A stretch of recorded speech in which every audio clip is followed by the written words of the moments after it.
الخليلة بأمستردام. أعيدكم مبارك سعيد، تقبل الله منا ومنكم الصيام والقيام وصالح الأعمال. اليوم فيديو جديد ان شاء الله. غادي نحضر معكم واحد السلطه اللي كتجي راقيه في الشكل وكذلك في المذاق، كتجي رائعه. وغادي نبسط لكم كذلك طريقه تحضير وكذلك المكونات، نخليكم تكتشفوا المقادير والطريقه في نفس الوقت. هنايا خديت 3 الحبات نتاع البطاطا وقطعتها على شكل مكعبات.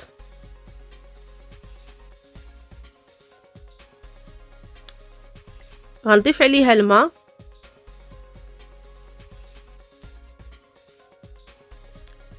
كذلك القليل من الملح،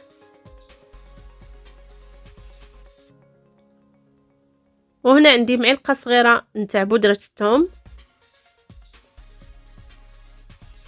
غنضيف عليها الاعشاب المنسمه الخاصه بالسلطات، معلقه صغيره، وغادي نوضعها تسلق. غادي نخليها لمده ديال 10 دقائق وغنطفي عليها. مقله غادي نصوتي فيها القمرون، عندي هنايا تقريبا 400 غرام اللي ما قشرتوش خليته هكا. غنضيف عليه رشه من الملح على حسب الذوق، كذلك رشه من الابزار او الفلفل الاسود. غنضيف عليهم كذلك معلقه صغيره من الاعشاب المنسمه الخاصه بالسلطات، راها متوفره في جميع المحلات التجاريه. ونضيف عليها كذلك ربع معلقه من بودره الثوم، كذلك معلقه كبيره نتاع قزبور اللي مقطع،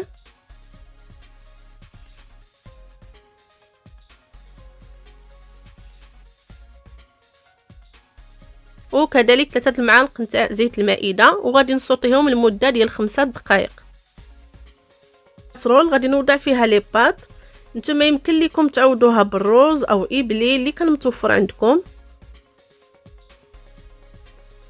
غنضيف عليه 2 معالق كبار نتاع زيت المائده، كذلك معلقه صغيره من الاعشاب المنسمه، صراحه كتعطيهم واحد اللذه رائعه، كذلك راس معلقه من بودره الثوم،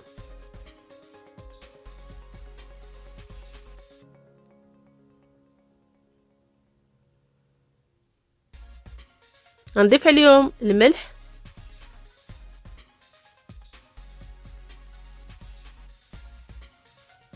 وغادي نضيف الماء ونخليها تسلق.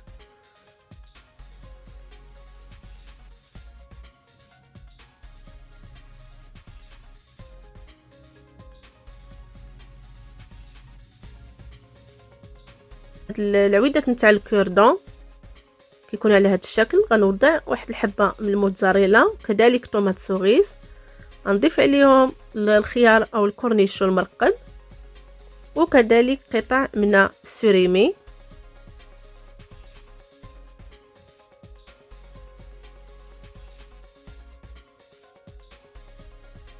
غادي نبقى مستمر على هذا الشكل حتى نكمل دوك العويدات اللي عندي.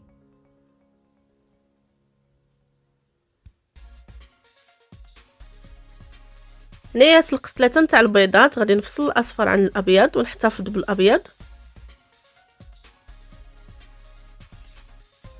غادي نخليكم بالضبط المقادير في صندوق الوصف. غنضيف عليهم معلقه صغيره نتاع الجبن ديال الدهن،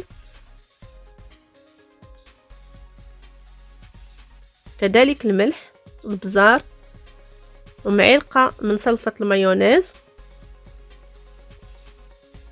غادي نحاول نمعك الكل او نخلط الكل على هذا الشكل.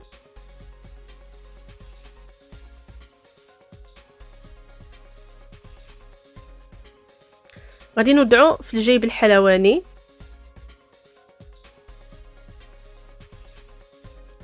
وغادي نعمر به داك الابيض نتاع البيض.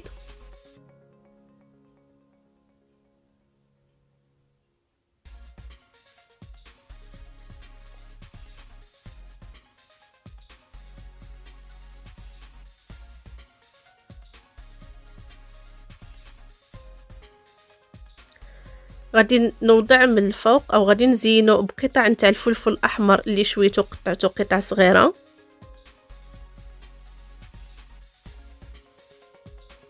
وهكا كيجي الشكل ديالو.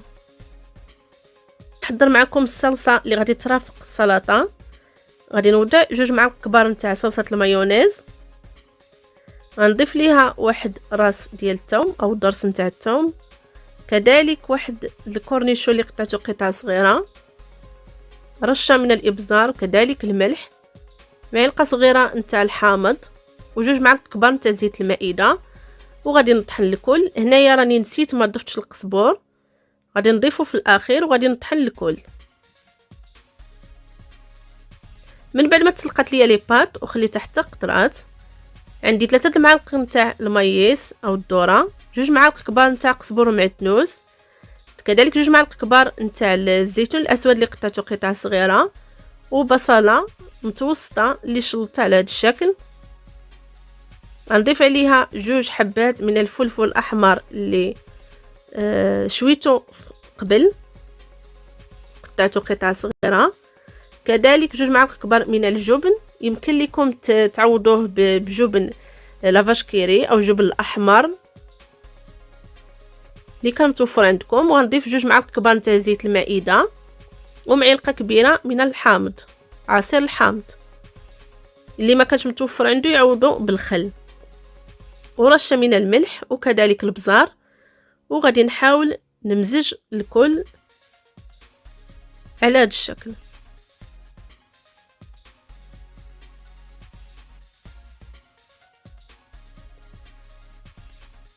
ونحتفظ بها جانبا. بالنسبه للبطاطا اللي تسلقات كذلك خليتها حتى تقطرات، غنضيف ليها كذلك الملح وعصير نتاع الحامض،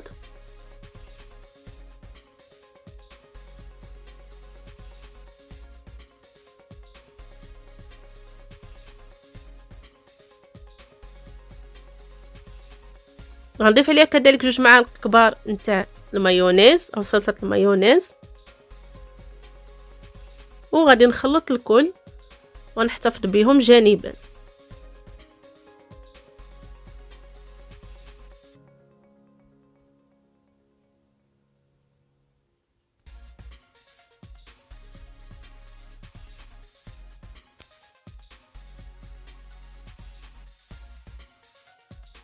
هنايا عندي 3 الحبات نتاع البربه اللي قطعتها على شكل مكعبات، وغنضيف ليها واحد البصله صغيره مشلضه، غنضيف لها كذلك معلقه كبيره من المعدنوس، كذلك 2 معالق كبار نتاع زيت المائده، الملح، كذلك البزار، وعصير الحامض معلقه صغيره. غادي نخلط الكل.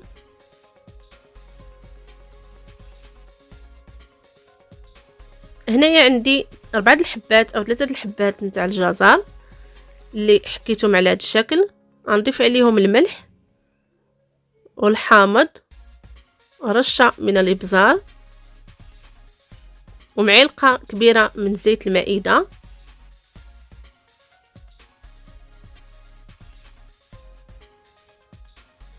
هنايا خديت خياره، غادي نحاول نخوي لها اللب ديالها على هذا الشكل بعد ما قطعتها.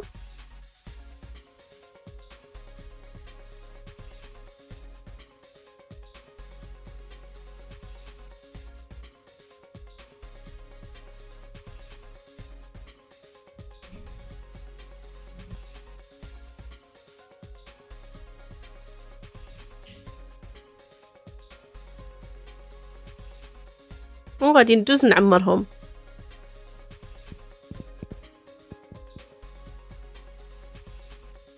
هنايا عمرتهم بالجبن، سمحوا لي ما تصوراتش داك اللقطه، غادي نعاودها معكم. خديت هاد الجبن الدهن ووضعته في الجيب الحلواني، وكنوضعو على هاد الشكل.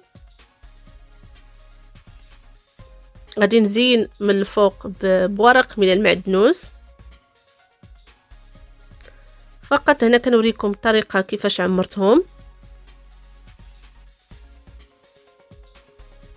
هانتوما كتشوفوا هكا كيجي الشكل ديالهم. نوريكم المكونات اللي احتاجيت لهاد السلطه. البطاطا اللي وريت لكم قبل، كذلك لي بات. هنايا عندي قطع من السوريمي، كذلك الجزر اللي محكوك على هذا الشكل، وهنايا عندي جذور نتاع الكرافس كيتباعوا عندنا موجودين على هذا الشكل، كذلك علبه من الذره او المايس، والبربه كما شفتوا معايا قبل.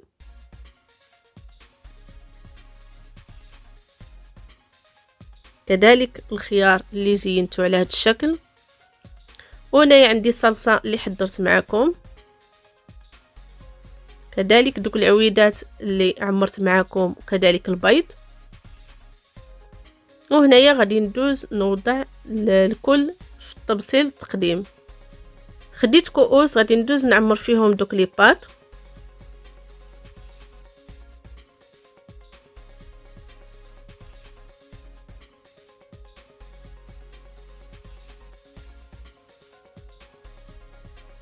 غادي نبقى مستمره على هذا الشكل حتى نعمر دوك الكؤوس اللي عندي.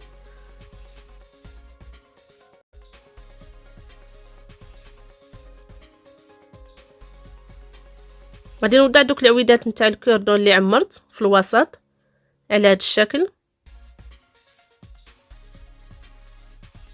هنايا خديت واحد الطبسيل غادي نوضع فيه هاد الكيسان.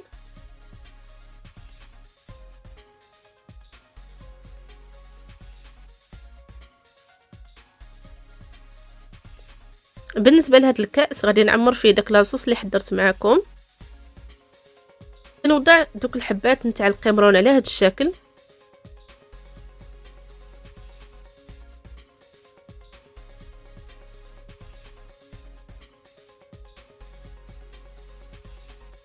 وغادي نوضعو في الوسط.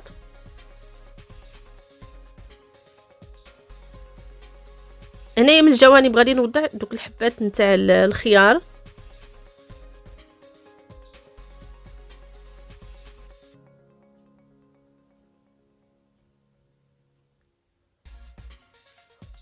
هنايا الطبسيل ديال التقديم، وغادي نوضع فيه الخس بعد ما غسلته بالماء والخل.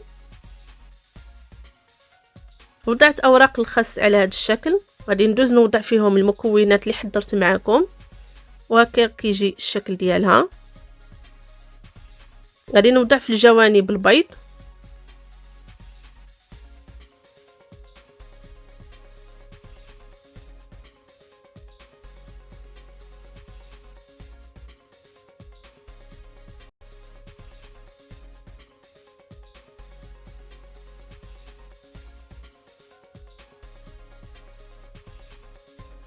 كذلك غادي نوضع حبات من القمرون.